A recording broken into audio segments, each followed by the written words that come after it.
Hi, my name is Mike Smith. Your doctor has prescribed for you the VPULSE system.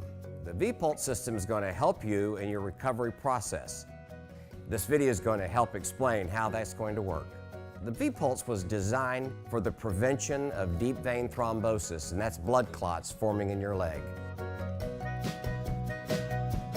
The VPULSE system is really 3 therapies in one device. First, you have circulating ice water that's going through a wrap at the surgical site. Second is going to be dynamic compression around that wrap. Third is sequential compression. That's going to help stop the formation of those clots. These are the components that come with your VPULSE system: the control unit, wall adapter, ice bottles that'll separate for ease of freezing, calf wraps, tubing for those wraps, quick start guide, and the patient's manual. You'll want to hang on to this. It's going to be very helpful. Okay, find a comfortable place to either lie down or sit down. Fill the control unit with ice and water. Plug in your wall adapter. Secure your calf wraps. Attach your tubing. Now get ready. Relax. This is going to be a good session.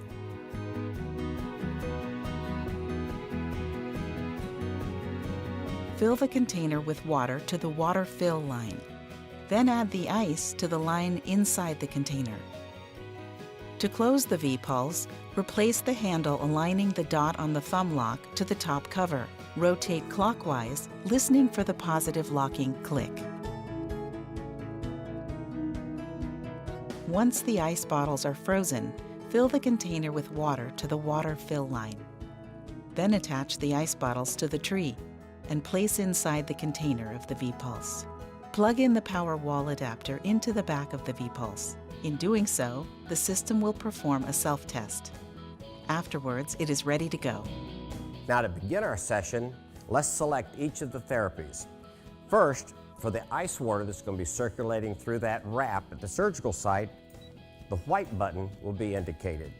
Now, for compression around that same wrap is the blue button for dynamic compression.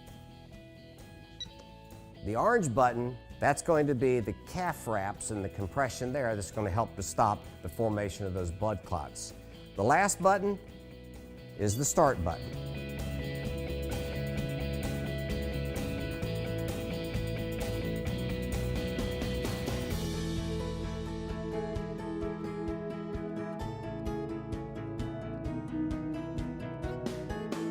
Start with the calf pads first. Place a pad on each calf. Strap the pad so it fits snugly over the whole calf. The tubing should exit the pad at the back of the leg near the foot. Ask your prescribing physician whether you should use one or both pads for prevention treatment.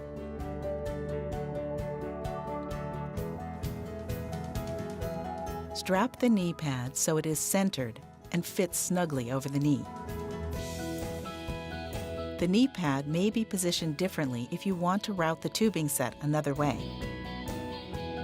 The pad should be secure, but does not have to be overly tightened.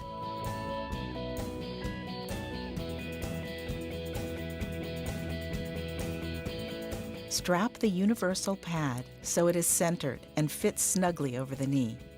The universal pad may be positioned differently on the knee if you want to route the tubing set another way. The pad should be secure, but does not have to be overly tight. For initial setup, lay the pad over the top of the involved shoulder. Take the strap located at the chest, run the strap across the body and under the opposite arm, and back around to the other side of the pad. Then secure the strap around the arm. Tighten the strap so the pad is secure. For easy on-off application, release the top strap only. Reach behind you to re-secure the strap across the chest. With the fluid connector at the top of the pad, place your heel in the corner of the pad or the boot. Take the strap located at the top and secure it across the calf. Then repeat the same action with the strap that secures the foot. Tighten the strap so the pad is secure.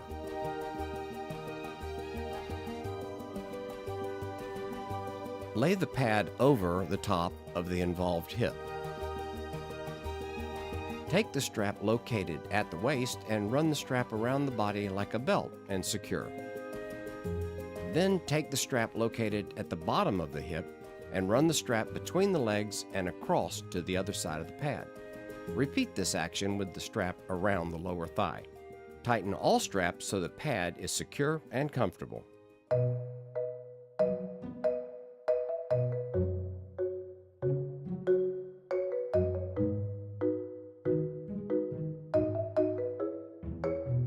With the fluid connector at the bottom of the pad, lay the pad over the top of the surgical site.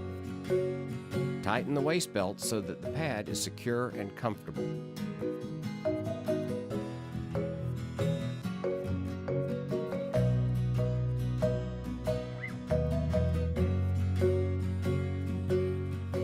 Lay the universal pad over the top of the involved surgical shoulder. Take the strap located at the chest and run the strap across the body and under the opposite arm and back around to the other side of the pad. Then secure the strap around the arm. Tighten the strap so the universal pad is secure.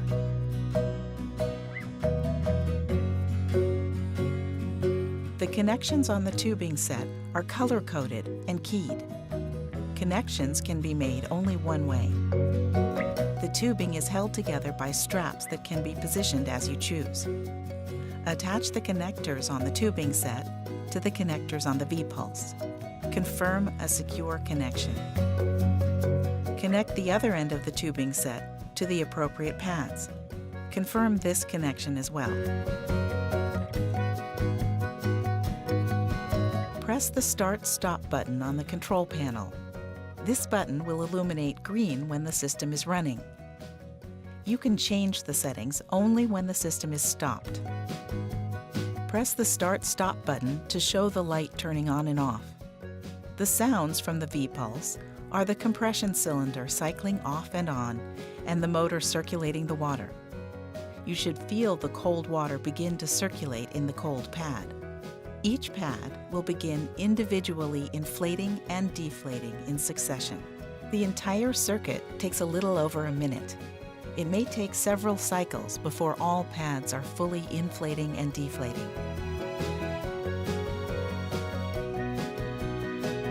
When using this system, please check the skin where the pads are applied. Discontinue use if continued numbness, skin discoloration, blisters, etc. are present, and contact your healthcare provider. Because this is a prescription device, please refer to your healthcare provider for treatment parameters prior to applying this system and/or using the system. Do not store the VPULSE with water in the container or the pads. Begin by removing water from the pad by rolling the pad up while still connected, squeezing the water back into the container. Disconnect the hoses, then empty the container and ice bottles. Allow to air dry completely before storing.